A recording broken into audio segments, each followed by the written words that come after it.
시청자 여러분 안녕하세요. 마켓클리닉 진행을 맡은 이지영입니다. 자, 오늘 국내 증시는 꿈의 5,000피에 도달하면서요. 시장의 열기가 뜨겁습니다. 다만 이제 마감장 들어서면서 소폭의 소강 상태를 보여주고 있긴 하지만요. 아직까지 급격한 차익 실현 매물들은 포착되고 있지 않습니다. 자, 반도체가 이끌어주는 시장이었고 다른 섹터군들도 계속되는 순환매가 이어지면서요. 시장의 온기가 활짝 피고 있는 시점인데요. 자, 그렇다면 저희가 또 어떤 방향성을 제시하면 좋을지 저희 방송 통해서 함께 짚어보시면 좋겠습니다. 저희 방송은 다양한 채널 통해서 함께 하실 수가 있고요. 제공해드리는 정보는 투자 판단에 대한 조언일 뿐입니다. 그 부분도 유의 부탁드리겠습니다. 오늘도 투자 인사이트를 통해서 증시를 꿰뚫어보는 뉴스들을 한번 모아보겠습니다. 오늘의 5가지 헤드라인 바로 한번 만나보시죠. 네, 오늘 첫 번째 헤드라인입니다. 오늘 첫 번째 헤드라인에서는 리튬값 관련해서 이야기를 좀 짚어볼 예정인데요. 리튬 가격이 전기차 불황에도 상승세를 이어갑니다. 그 소식들 전해지면서 오늘 리튬 관련주들이 일제히 시장에서의 상승 양상을 시연해주고 있습니다.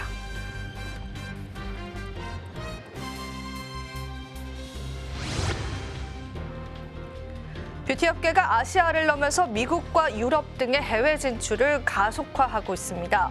CJ 올리브영은 세계 최대 뷰티 채널인 세프라와 공식 파트너십을 체결하고요. 온 오프라인 채널 전략을 내세웠고요. 오늘 화장품 관련주들이 일제히 상승합니다.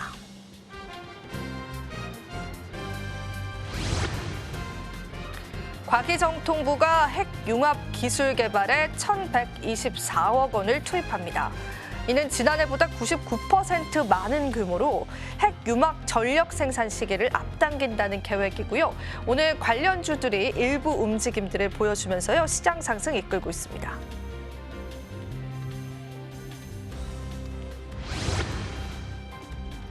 국내 타이어 업계가 지난해 부진을 털고 본격적으로 날아오를 전망치가 제시됐습니다. 관세 리스크를 해소한 데다가 타이어 원재료 또한 안정기에 접어들면서 실적 우상향이 예상된다는 증권가의 분석이 함께 시장에 나왔습니다.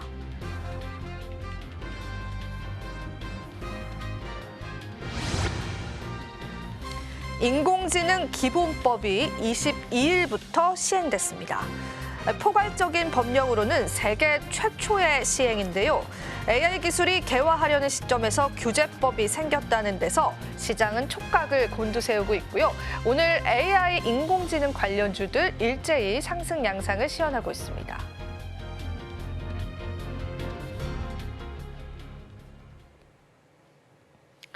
네, 오늘 투자 인사이트는 나현지 정래진 경제아나운서와 함께하겠습니다. 어서 오세요. 네, 오늘 인사이트 첫 번째 인사이트부터 열어보겠습니다. 네, 오늘의 첫 번째 투자 인사이트로 화장품과 관련해서 이야기 나눠보도록 하겠습니다. 코스피가 5,000선을 돌파한 가운데 화장품주도 강세를 보이고 있습니다. 그동안 성장성 둔화로 실적 부담이 컸었던 종목들도 오늘 코스피 신고가 경신을 계기로요. 투자 심리가 되살아나는 분위기입니다. 실제로 국내 뷰티 업계는 아시아를 넘어서 미국과 유럽 시장까지 해외 진출에 속도를 내고 있습니다. 대표적으로 CJ 올리브영은 세계 최대 뷰티 채널인 세포라와 손을 잡고 K-뷰티 전용 공간을 온 오프라인 매장에 선보일 예정입니다. 올해 하반기에 북미하고 아시아를 시작으로 해서요. 중동, 영국, 호주까지도 확대될 전망입니다. 오늘 지수 상승과 함께 글로벌 확장 기대가 맞물리면서 화장품주에 대한 관심도 다시 높아지고 있는데요. 그렇다면 그 가운데서 특징적으로 살펴볼 만한 종목들 몇 가지 꼽아봤습니다. 그 첫 번째, 뷰티 대장주 APR입니다. APR의 뷰티 디바이스 브랜드인 메디큐브 AGR이 글로벌 누적 판매량 600만 대를 돌파를 했습니다. 해외의 비중이 60%에 달한다고 하는데요. 글로벌 뷰티 디바이스의 시장에서의 입지를 강화해 가고 있는 APR입니다. 오늘 10%대 급등세 보여주고 있고요. 29만 원 선에 52주 신고가를 기록하게 됐습니다. 현재는 28만 3천 원 선에서 거래되고 있습니다. 다음 종목으로 파마 리서치도 살펴보도록 하겠습니다. 이 상상인 증권은 파마 리서치에 대해서 의료기기 부문에서 특히나 리쥬란의 작년 4분기의 매출이 성장했을 것이라고 분석을 했는데요. 그러면서 목표 주가 기존의 70만 원에서 73만 원으로 상향 조정을 했습니다. 주가 역시도 다시 반등할 수 있다라는 분석이 나옵니다. 최근에 이 파마 리서치 같은 경우는 주가 조정이 있기는 했지만 경쟁 심화 우려에도 불구하고 핵심적인 제품들의 성장세가 꺾이지가 않았었고 실적 흐름 역시도 견조해 보입니다. 오늘 장중 점차 상승폭을 더 키워가고 있는 파마 리서치의 주가 흐름인데요. 현재 10% 가깝게 9.7%가량 오르면서 47만 원 선 터치한 흐름 보여주고 있습니다. 이어서 실리콘2도 살펴보도록 하겠습니다. 올해 K뷰티 수출의 최대 수혜주로 실리콘2가 주목이 됩니다. 삼성증권은 실리콘2에 대해서 투자 의견은 매수, 그리고 목표 주가 6만 3천 원을 유지를 했는데요. 특히나 중동 법인에서 물류센터가 가동이 되면서 월 400만 달러의 매출이 발생하고 있고요. 1분기부터 본격적인 성장이 기대가 됩니다. 미국에서는 고객을 다변화하면서 계절성 완화가 기대가 되고요. 또 유럽 시장에서는 상품 확대 여력이 크다라는 분석도 나옵니다.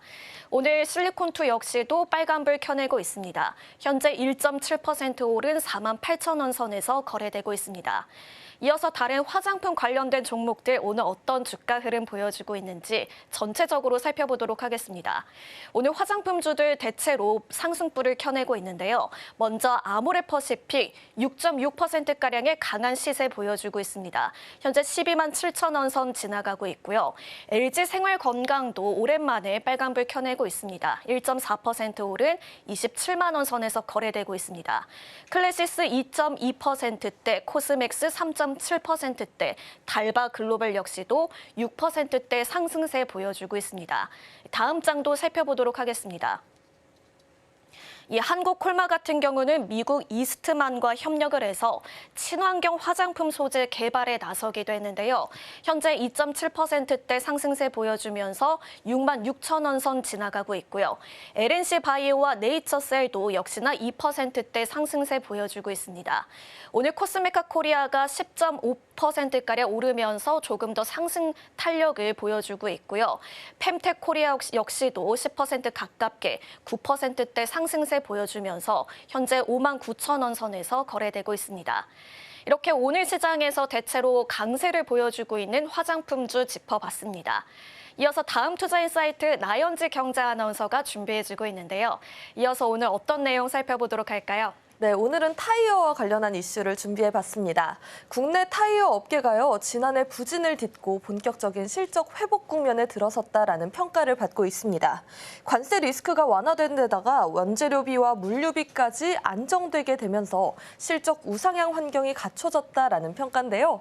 국내 타이어 3사인 한국타이어, 금호타이어, 또 넥센타이어는 다음 주부터 실적 발표와 함께 2026년 전망을 내놓을 예정입니다.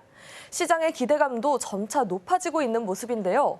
한국타이어는 관세 영향 속에서도 지난해 3분기 어닝 서프라이즈를 기록했고 이번 4분기 역시 실적 개선 흐름이 이어질 것으로 전망이 됩니다. 또 금호타이어는 공장 화재와 관세 부담으로 인해 실적이 다소 주춤하기도 했지만요. 넥센타이어는 연말로 갈수록 수익성이 빠르게 개선되고 있는 모습입니다. 특히나 미국 시장에서의 가격 인상이 본격적으로 반영이 되면서 교체용 타이어 비중이 높은 국내 업체들에게 유리한 환경이 조성됐다라는 분석도 나옵니다. 여기에 한미 관세 협상 타결로 관세율이 25%에서 15%로 낮아졌고요. 또 천연 고무와 합성 고무 가격과 해상운임도 안정세에 접어들게 되면서 올해와 내년 실적 개선 기대를 더욱더 키워내고 있습니다. 증권가는 관세가 오히려 시장 내 경쟁 구도를 재편하는 변수로 작용하고 있다라면서 타이어 업종 비중 확대를 권고하고 있습니다. 그럼 이어서 국내 타이어 3사의 주가 흐름 살펴보도록 하겠습니다. 먼저 한국타이어앤테크놀로지 오늘 1%대 강세 보이고 있습니다. 6만 6천 원 선에서 거래가 되고 있는데요. 글로벌 타이어 가격 인상과 또 고인치, 프리미엄 제품 비중 확대 기대감이 동시에 반영되는 업종 내 최선호주이기도 합니다. 금호 타이어도 오늘 1%대 강세 그려내면서 6,000원 선에 거래됩니다. 원가 부담 완화와 또 북미 수요 회복 속에서 스마트 타이어 자율주행 연계 기술까지 더해지며 체질 개선이 진행 중에 있습니다. 마지막으로 넥센 타이어도 오늘 강보합권에서 움직이며 8,000원 선에 거래가 되고 있는데요. 넥센 타이어는 북미 교체용 타이어 수요 회복과 함께 이 수익성 개선 기대감 속에 자사주 처분을 통한 내부 결속 강화까지 더해졌습니다. 이러한 소식 속에 오늘 타이어 3사 전체적으로 강세를 보이고 있는데요. 이어서 이 3사 가운데 금호 타이어 좀 더 자세히 살펴보도록 하겠습니다. 금호 타이어는요, 전통적인 타이어 업체를 넘어서 미래 모빌리티용 스마트 타이어 기업으로 방향성을 분명히 하고 있습니다. 최근 롯데 이노베이트와 함께 자율주행 및 스마트 타이어 기술 실증을 위한 MOU를 체결하면서요, 단순한 소모품이 아니라 데이터 기반으로 타이어로의 전환을 본격화하기도 했습니다. 이번 협약을 통해서 금호 타이어는 자율주행차에 타이어를 공급하고 또 주행 중에 공기압이나 온도, 마모 상태를 실시간으로 감지하는 이 스마트 타이어 시스템을 적용한다는 계획입니다. 특히나 이미 버스와 철도 차량을 대상으로 상용화 경험을 쌓았다라는 점에서 이 기술 신뢰도도 회복한 상태인데요. 여기에 원자료 가격 안정과 또 북미 수요 회복까지 더해지면서 단기적인 실적 회복과 또 중장기 기술 프리미엄을 동시에 기대할 수 있는 구간이다라는 평가를 받고 있습니다. 이어서 타이어 관련주들의 흐름도 살펴보도록 하겠습니다. 네, 전체적으로 빨간불을 켜내고 있는 가운데 코오롱 인더 오늘 2%대 강세 그려내고 있습니다. 타이어용 합성 고무와 또 산업 소재를 공급하면서 타이어 생산 확대 시에 소재 수요 증가 수혜주로 꼽히고 있습니다. 오늘 45,000원 선에 거래가 되는 모습입니다. 효성 TNC도 오늘 3%대 강세 그려내면서 39만 원 선에 거래되고 있는데요. 효성 TNC는 타이어 코드의 핵심 원재료인 산업용 섬유 경쟁력을 보유한 기업입니다. 특히나 최근 이 스판덱스 업황이 구조적으로 개선이 되면서요, 실적 턴어라운드 기대가 커지고 있기도 하고 또 공급 과잉 해소와 가격 인상이 동시에 진행되고 있다는 점이 강점입니다. 전방 타이어 업황이 살아나게 될수록 가동률과 수익성이 함께 개선이 되는 구조이기 때문에 2026년 실적 가시성이 뚜렷한 소재 수혜주로 평가되고 있습니다. 다음으로 금호석유화학입니다. 오늘 약보합권을 움직이고 있는데요. 14만 5천 원 선에 거래가 되고 있습니다. 금호석유화학은 타이어 합성고무 분야에서 독보적인 수익성을 유지하고 있습니다. 중국발 공급 과잉 속에서도 고부가 합성고무 비중을 확대하면서 업계에서 유일하게 장기 흑자 기조를 이어가고 있습니다. HL홀딩스 오늘 약보합권에 움직이며 4만 6천 원 선에 거래가 되고 있고요. 이어서 HS 효성 첨단 소재 오늘 강보합권에 움직입니다. 21만 원 선에 거래가 되고 있는데 HS 효성 첨단 소재는 글로벌 1위 타이어 코어 업체이기도 합니다. 이 타이어 생산 증가와 고성능 타이어 확산의 핵심 수혜주로 꼽힙니다. 오늘 이렇게 타이어 업황과 관련한 이슈들 살펴봤는데요. 지금까지 오늘 시장에서 주목해볼 만한 투자 인사이트였습니다.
오늘도 돈이 되는 부동산 정보를 통해서 부동산 시장의 인사이트 짚어보도록 하겠습니다.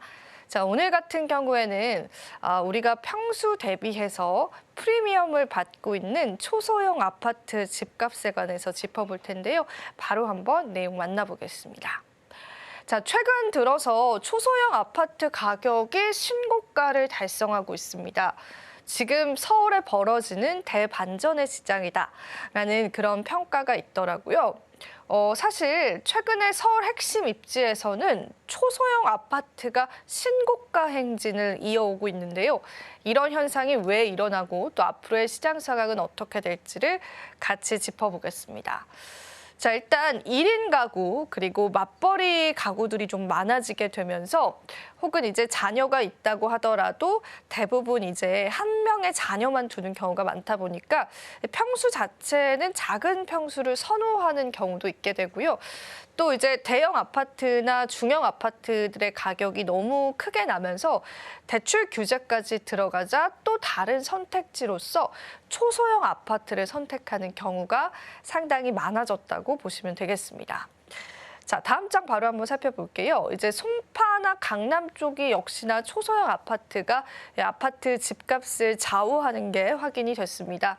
이게 전용 면적 39제곱미터면 우리가 34평형을 84제곱미터 정도로 얘기를 하는데 굉장히 이제 큰 평수는 아니죠. 그런데 이 송파구 가락동에 있는 헬리오시티의 39제곱미터 아파트가요.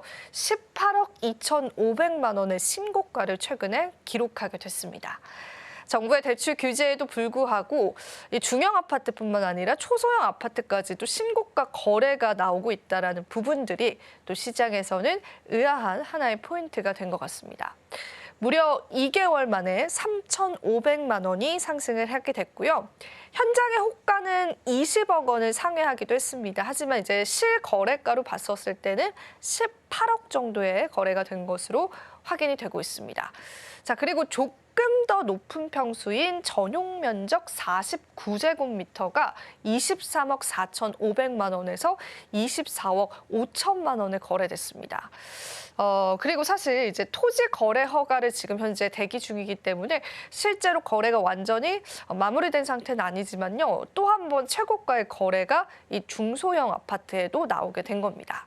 같은 단지 안에서도 이 소형 아파트 쪽의 거래가 조금 더 빠르게 상향되어서 나타나고 있는데요. 하나하나 내용들 또 짚어가 보도록 하겠습니다. 자, 그리고 이제 송파 지역을 봤다면 강남 지역까지도 같이 볼게요. 일단 이제 송파 지역에 있는 잠실 리센츠의 전용 면적 27제곱미터가 17억 6천만 원 최고가를 최근에 달성을 하게 됐고요. 청담동에 있는 삼성 힐스테이트 1단지가 이제 전용 면적 26제곱미터밖에 되지 않는 집인데요. 이게 이제 12억 9,700만 원 신고가를 기록하게 되면서 사실상 이 초소형 아파트 쪽으로의 신고가도 계속 속출하고 있습니다. 그런데 지금 이제 면적 대비로 봤었을 때는 이제 청담동보다 이제 잠실 리센츠가 조금 더 높은 가격에 거래가 된 것도 확인이 되고요. 역삼동에 있는 역삼 아이파크 전용 면적 28제곱미터는 거래량 자체가 2024년에는 10건이었는데 작년까지 집계했을 때는 20건이었습니다. 대출 규제가 들어가 있는 상황에서도 이렇게 거래 건수가 늘어간다는 건 일단은 부동산 시장의 초소형 아파트에 관한 거래 열기가 여전히 유지가 되고 있다는 걸 의미하기도 합니다. 투자와 실거주 수요가 동시에 붙은 구간이고요. 사실 이제 실거주의 수요도 있긴 한데 우리가 투자 관점에서 봤었을 때는 이제는 이제 대형 아파트들을 구매하기에는 너무나 대출 규제가 크기 때문에 이제 투자 관점에서 이제 초소형 아파트를 선택하는 그런 사례들도 많다고 해요. 그래서 실수요와 투자 수요가 동시에 몰리면서 가격 프리미엄을 받고 있다고 해석해 볼 수 있겠습니다. 자, 현장 분위기도 한번 보겠습니다. 지금 현재 중대형 거래 자체는 조금 멈춤 상태다라고 합니다. 물론 이 역시도 이제 지역별로의 차별점이 있기는 한데 중대형 거래 같은 경우에는 일단은 이제 강남 지역의 거래를 하려면 20억 원이 기본적으로 넘어가게 되고 그렇게 되면 이제 대출 규제가 굉장히 적어지잖아요. 그러다 보니까 이제 거래 자체 그리고 뭐 매도하려는 매도자 입장에서도 지금 현재 부동산 시장에 매물을 내놓고 있지 않은 상황이고요. 그런데 이제 대신해서 초소형 거래가 이제 굉장히 많이 늘어가고 있다고 해요. 소형 물건이 나오면 바로 계약까지 이어지는 거래가 굉장히 많고요. 중대형 쪽은 문의 자체가 줄었기 때문에 현장 분위기 자체도 중소형 아파트 쪽에 집중하고 있다는 게 확인이 되고 있습니다. 자, 이런 결정을 냈던 결정적인 변수는요, 대출 규제 때문인데요. 앞서서도 저희가 짚어드린 바가 있죠. 대출 한도는 줄어들었고 총 매입가 자체가 높아지는 게 부담스러운 부동산 매입자들이 많았다는 겁니다. 그러다 보니까 오히려 이제 조금 더 적은 가격으로 강남 쪽이나 잠실 쪽에 아파트를 살 수 있는 초소형 거래 쪽으로 몰렸다라고 보시면 되겠고요. 시장에서 구매 욕구는 유지가 되지만 구매 능력은 제한적이기 때문에 면적을 줄이는 선택지들이 나와주고 있는 겁니다. 그래서 이제 부동산 시장에서는 앞으로 이러한 초소형 아파트들에 관한 신고가 거래가 계속해서 당분간 나올 가능성이 있다고 제시를 하고 있습니다. 그 부분도 참고를 해보시면 좋겠습니다. 자, 그런데 일단은 초소형 아파트 자체가 일반적으로 아파트 단지 내에서 물량이 많은 편은 아니에요. 그래서 사실 이제 공급 대비해서 수요가 훨씬 늘어가고 있기 때문에 더 큰 가격 상승을 예상을 하고 있어요. KB부동산의 집계에 따르면 그 서울의 전용 면적 40제곱미터 이하의 가격 지수가 2016년도에는 59.3이었는데 2025년에는 97.7을 기록을 하면서 10년 동안의 상승률이 무려 64.7%를 차지했습니다. 자, 강남구 같은 경우에도 상승률이 70%인데요. 예전에는 이 아파트 면적이 작기 때문에 집값이 덜 오른다라는 인식이 있었는데 이제는 그런 인식도 없어지고요. 오히려 이제 대출 규제로 인해서 초소형 아파트를 선택하는 경우가 많았기 때문에요. 더 빨리 오르는 흐름들이 시장에 나와지고 있습니다. 자, 그럼 저희가 일단은 수요와 공급 이야기를 조금 더 나눠보도록 할게요. 그래서 가격은 더 오를 전망입니다. 공급 측면에서 전용 면적 59제곱미터 미만의 공급이 지금 현재 2025년 서울에 238가구밖에 되지 않고요. 과거에는 이 초소형 아파트가 탄생됐던 이유가 재개발 지분 쪼개기 용도인 경우가 많았고요. 그리고 이제 재건축을 할 때 중소형 비율의 의무가 있었기 때문에 최소 물량만 두는 경우가 많았거든요. 그런데 현재 같은 경우에는 초소형 공급 유인 축소로 인해서 초소형 아파트들이 더욱더 상승하는 모습이 보여주고 있습니다. 자, 일단은 수요는 구조적으로 좀 증가가 됐습니다. 실수요자의 수요도 있었고 그리고 또 투자 관점에서도 대형 아파트를 지금 매수하기에는 그 리스크들이 많기 때문에 중소형 아파트 선택하는 경우가 많아졌어요. 그런데 이제 공급의 구조는 감소가 되면서 이게 수요와 공급이 맞지 않기 때문에 조금 더 신고가 거래로 이어질 가능성이 크다라고 체크를 해보시면 좋겠습니다. 자, 오늘은 오랜만에 이 중소형 아파트 쪽에 관한 가격 신고가에 관해서 저희가 분석을 해봤습니다. 부동산 시장의 열기는요, 지역별로의 차별점은 있지만 여전히 뜨거운 모습을 확인해 볼 수 있는 한 단면이었고요. 자, 그렇다면 5,000P를 향해 갔었던 우리 증시 마감장 들어서는 어떤 흐름 보여주고 있는지 궁금해지는 시점입니다. 바로 한번 만나보시죠.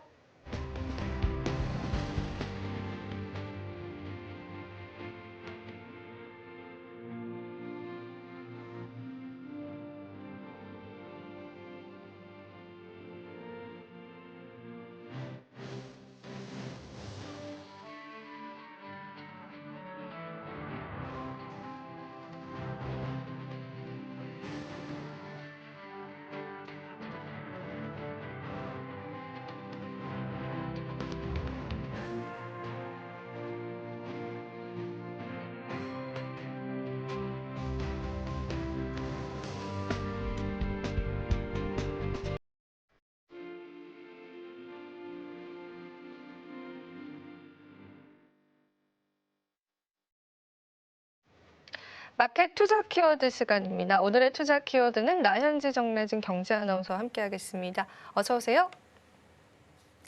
네, 오늘 키워드 바로 열어보겠습니다. 바로 한번 열어주시죠. 자, 금쪽이가 5,000P에 날았습니다. 금쪽이 관련주 어떤 건지 궁금해지네요. 자, 저희가 사실은 이제 국내 배터리 업계에서 요즘에 로봇 시장이 차세대 먹거리로 좀 거론이 됐잖아요. 그동안 2차 전지 관련주들이 참 힘들었는데 오늘 시장에서는 반등이 나온 것 같아요. 일단은 전기차 다음으로 로봇이 거론되는 이유가 무엇인지 시장의 흐름부터 짚어보겠습니다. 네, 로봇 시장 시장은 성장 속도와 활용 범위가 동시에 빠르게 넓어지고 있는데요.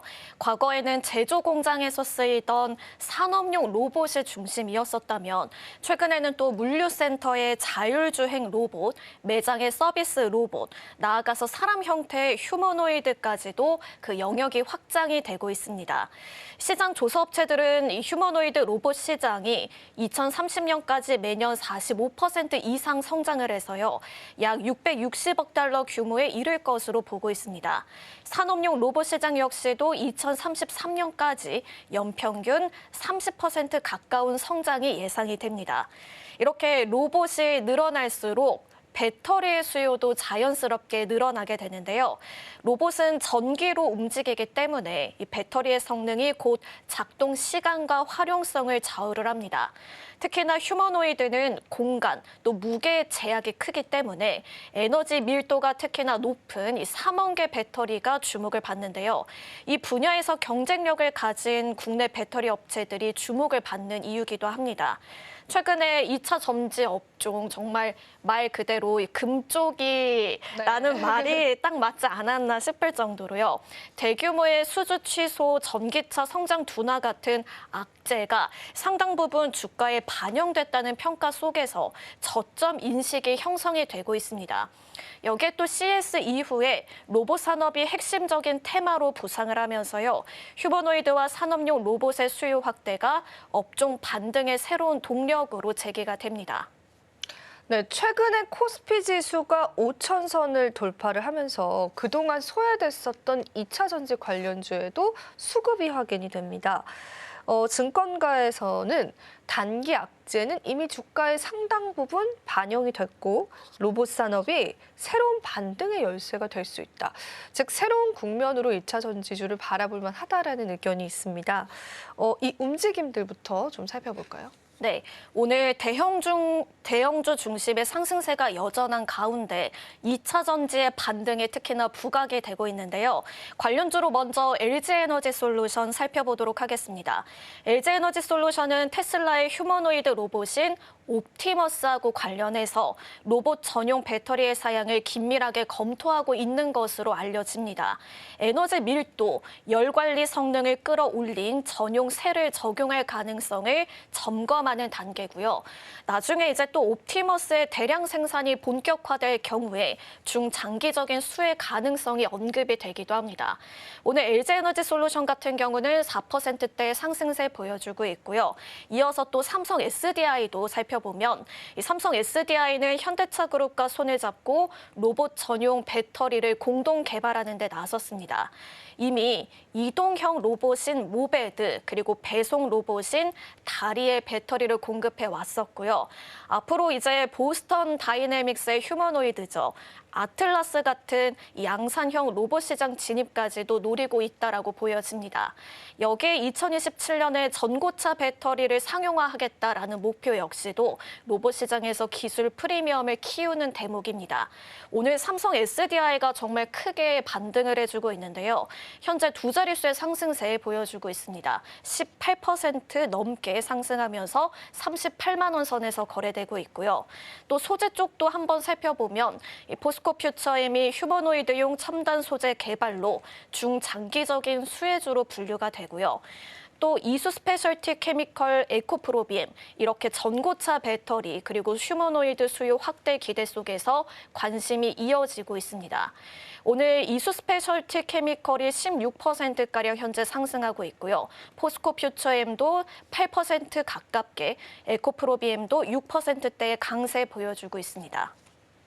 네, 오랜만에 2차 전지 관련주들의 주가 흐름을 보니까 신기하기도 하고 또 이제는 다른 국면일까라는 생각이 드는 시점입니다. 자, 배터리 업계에 관한 기대감이 오히려 로봇 산업으로 인해서 커지는 것 같습니다. 하지만 증권가와 업계에서는 아직은 좀 신중하게 봐야 한다는 목소리가 있긴 하더라고요. 시장은 왜 조심스러운 움직임을 보이는지 남아있는 리스크가 있을지 궁금해지는 시점이에요. 그 부분도 짚어볼게요. 네, 2차 전지 관련해서 안 좋은 얘기하기 정말 좀 싫긴 한데 그래도 말씀을 드리자면 가장 큰 이유가 실제 수요 규모가 아직 제한적이라는 점입니다.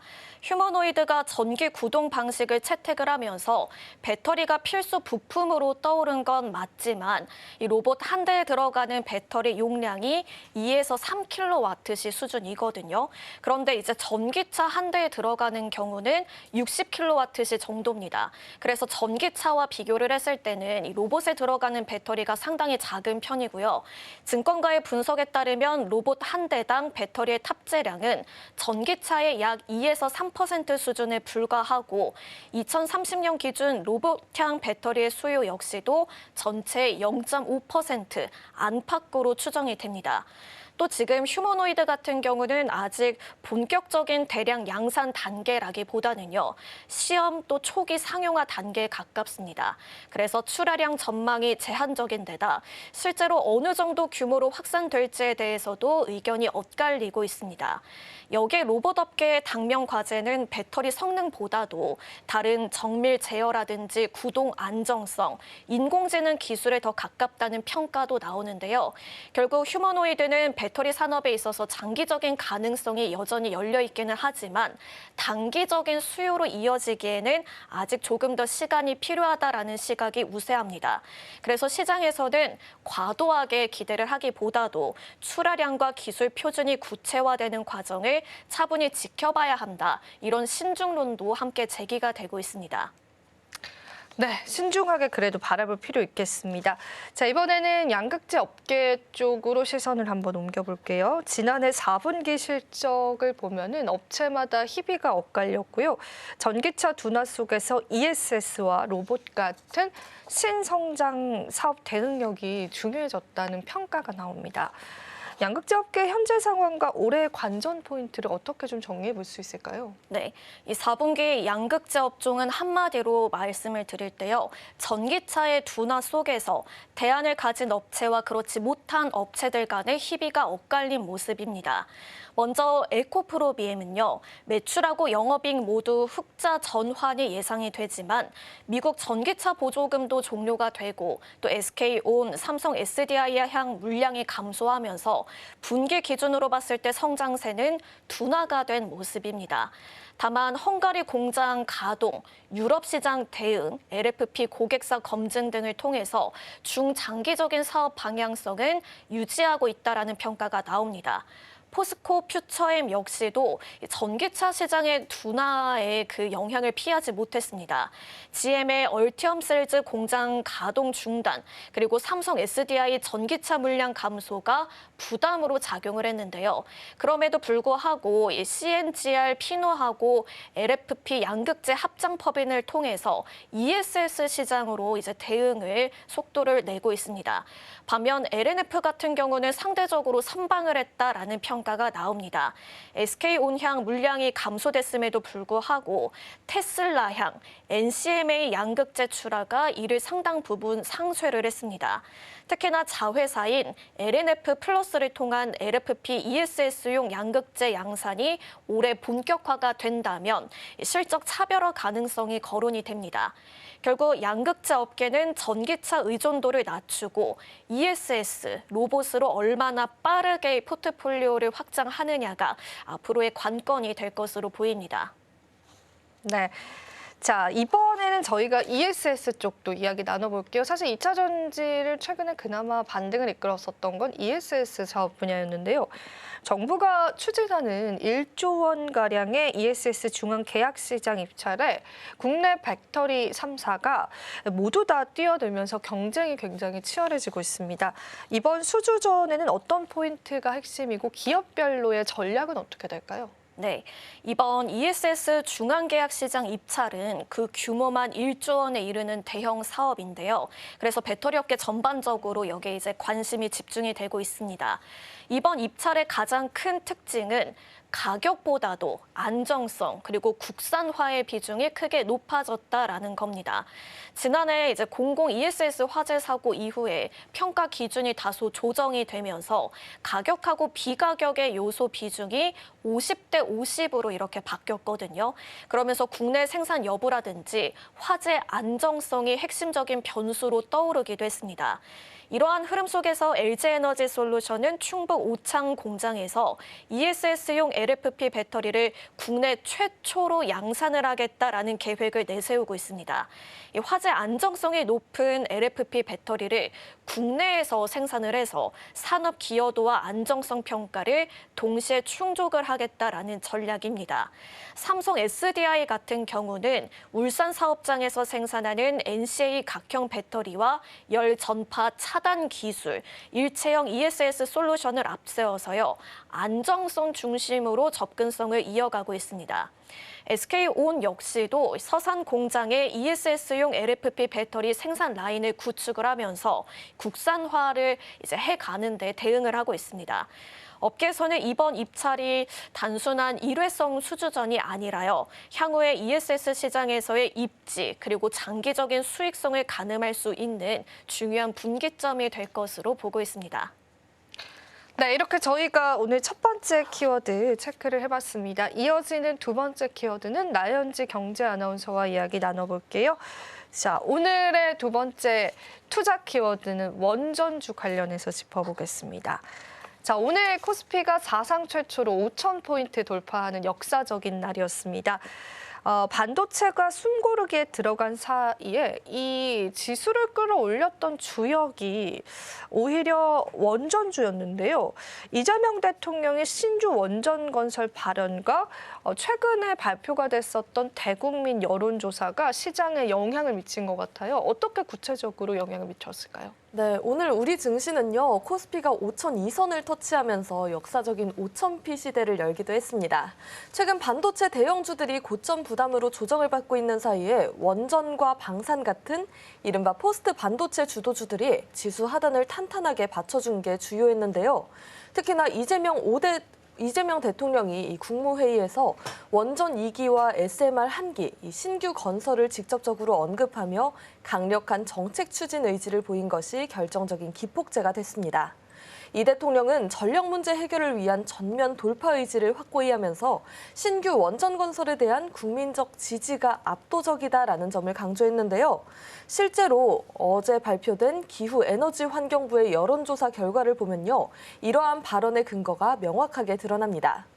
조사 결과에 따르면 원자력 발전의 필요성에 대해 응답자의 무려 89.5%가 필요하다라고 답을 했고요. 또 신규 원전 건설 계획에 대해서도 약 70%에 육박하는 국민이 찬성표를 던진 것으로 나타났습니다. 한때 논란이 됐었던 안정성 문제 역시 60% 이상이 안전하다라고 응답을 하면서 과거의 막연한 불안감을 상당 부분 떨쳐낸 모습입니다. 이처럼 이 국민적 지지라는 든든한 우군을 확보했다라는 소식이 전해지자마자요, 지금은 하락 전환하긴 했지만 우리 기술이 20% 이상 폭등하기도 했고, 또 보성 파워텍과 우진 등 관련 종목들이 일제히 불을 뿜기도 했었습니다. 그러면서 이 지수 상승의 1등 공신 역할을 톡톡히 해내기도 했는데요. 그동안 이 정책적인 불확실성에 가려졌던 원전주들이 정부의 확실한 등 뒤 밀어주기와 또 압도적인 여론의 지지를 확인하게 되면서 이제는 단기 테마를 넘어서 시장의 상승 동력을 완전히 장악한 핵심 산업축으로 안착한 모습을 보여주고 있습니다. 네, 좋습니다. 저희가 이제 원전 대장주다라고 한다면 두산 에너빌리티를 가장 먼저 떠오르게 되죠. 자, 오늘 이게 심리적인 저항선으로 알려져 있었던 가격대를 이제 돌파를 하면서 대장주의 새로운 면모를 과시하게 된 것 같습니다. 이제 또 더 큰 기대감이 생기는 것 같은데요. 자, 일단 증권가에서는 이 반도체를 잇는 차세대 주도주로 우리가 반도체에는 삼성전자와 SK하이닉스가 있다면 원전에는 현대건설과 두산에너빌리티를 꼽더라고요. 그 이유가 좀 궁금한데요. 구체적으로 좀 들어볼까요? 네, 오늘도 이 두산에너빌리티 마찬가지로 어느 정도 상승폭을 반납하긴 했는데요.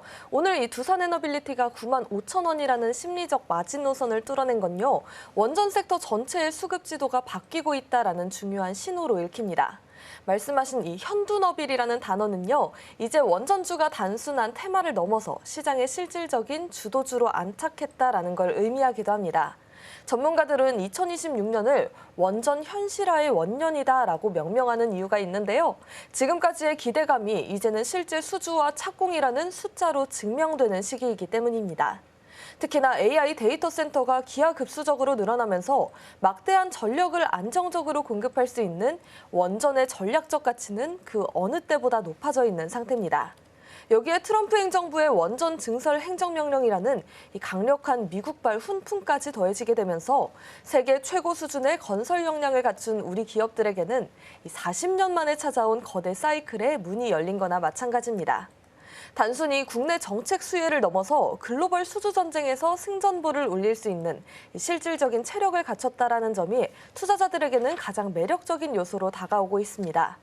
높은 밸류에이션에 대한 우려감도 있긴 하지만 실제 수주 성과가 뒷받침되는 기업들을 중심으로 시장의 매수세는 당분간 원전에 집중될 수 있겠다라는 평가를 받고 있습니다. 네, 원전 건설 못지않게 중요한 거에 바로 이제 유지와 보수 정비 분야잖아요. 사업이 이제 진행되고 확장이 된다면 이 분야 역시도 주목을 받을 것으로 보여집니다. 최근에 신한투자증권이 이제 그와 관련주로 한전 KPS를 꼽으면서 목표 주가를 67,000원으로 상향 조정을 했습니다. 구체적인 실적 개선의 요인을 좀 짚어보면 좋겠습니다. 그리고 이제 앞으로 주목해야 할 추가 모멘텀이 있다면 어떤 것들이 좀 있을까요? 네, 원전 시장이 커지게 될수록 수혜를 입을 수 있는 곳이 바로 이 발전 설비 정비 전문 기업인 한전 KPS입니다. 신한투자증권 리포트에 따르면요, 한전 KPS의 실적 개선을 견인하는 핵심 동력은 단연 원자력과 또 양수 발전 부문의 물량 확대입니다. 실제로 지난해 4분기 영업이익이 전년 대비 약 40% 가까이 늘어난 571억 원을 기록했고요. 그러면서 이 시장의 기대치에 부합할 것으로 보이고 있습니다. 비록 이 화력 부분은 정비 물량이 다소 줄어들면서 주춤하고 있긴 하지만 원자력 부문 매출이 이를 압도하면서 전체 이익 성장을 이끌고 있는 상황입니다. 특히나 주목할 만한 점은 원자력 준공 호기수가 작년 5기에서 올해는 13기로 크게 늘어난다라는 점인데요. 이는 한전 KPS가 수행해야 할 정비 일감이 그만큼 풍부해졌다라는 의미이기도 합니다. 또 내부적으로는 임금 협상 등에 따른 노무비 증가 우려가 일부 존재하긴 합니다. 하지만 원자력 물량 확대에 따른 레버리지 효과와 이를 충분히 상쇄를 할 수 있다라는 이익 개선 흐름을 이어간다는 전망입니다. 여기에 더해서 미래 먹거리인 해외 모멘텀도 아주 탄탄합니다. 체코 신규 원전 프로젝트를 시작으로 해외 대형 원전 참여가 기회가 열리고 있고요. 또 루마니아 체르나보다 원전의 설비 개선 사업처럼 노후 원전의 성능을 높이는 프로젝트의 추가 수주 가능성도 매우 높은 상황입니다. 그래서 이 전문가들은요, 한전 KPS가 단순한 정비 기업을 넘어서 글로벌 업황 개선의 직접적인 수혜주로 재평가받아야 한다라고 강조를 하는데요. 배당 수익률 또한 3에서 4% 수준으로 전망되는 만큼 이 안정적인 수익과 성장성을 동시에 기대하는 투자자들에게는 매력적인 선택지가 될 것으로 보입니다. 네, 좋습니다. 한국 수력 원자력이 SK 이노베이션과 손을 잡고 미국 테라파워의 주주로 합류를 하면서 글로벌 SMR 시장에 본격적으로 뛰어들었습니다. 이 SMR 시장이 이제 소형 모듈 원전이다라고 해서 최근에 이제 도래하고 있는 AI 시대에 있는 전력난을 해소할 수 있는 핵심적인 키로 주목을 받고 있죠. 자, 이번 투자가 의미하는 바 어떤 게 있을까요? 네, 이 한수원과 SK 이노베이션이 빌 게이츠가 세운 이 테라파워의 주주가 된 건요, 단순히 지분을 섞는 차원을 넘어서 글로벌 SMR 동맹의 핵심 축으로 등극했다라는 대단히 중요한 의미를 갖고 있습니다. 이번 투자를 통해서 우리나라는요, 소듐 냉각고 속도라는 이 차세대 기술에 대한 실질적인 파트너십을 확보하게 됐습니다. 이러한 기술은요, 핵 폐기물을 획기적으로 줄이게 되면서도 에너지 저장 장치와 결합하면서 재생에너지의 고질적인 문제인 변동성까지도 보완할 수 있는 게임 체인저입니다. 무엇보다도 중요한 건요, 엔비디아나 메타 같은 글로벌 빅테크 기업들이 자사의 AI 데이터 센터 전력 확보를 위해 테라파워와 이미 강력한 협력 관계를 맺고 있다는 사실입니다. 결국 이 한수원은요, 이번 투자를 통해서 세계에서 가장 큰 손들인 빅테크 기업들의 전력 공급망에 직접적으로 진입할 수 있는 직통 티켓을 확보한 거나 마찬가지입니다. 테라파워라는 강력한 플랫폼 위에서 우리 기업들의 원전 건설 노하우와 또 기자재 공급 능력이 결합된다면 앞으로 폭발적으로 성장할 AI 전력 시장에서 한국이 독보적인 주도권을 쥐게 될 것으로 기대됩니다. 네, 이렇게 저희와 함께 오늘도 마켓 투자 키워드 이야기 나눠봤습니다. 저희가 준비한 1부의 소식은 여기까지고요. 저희 방송 제공해드리는 정보는 투자 판단에 대한 조언일 뿐입니다. 그 부분도 유의 부탁드리도록 할게요. 잠시 후 2부에서 마켓 클리닉 이어집니다. 오늘도 시청해주신 여러분 고맙습니다.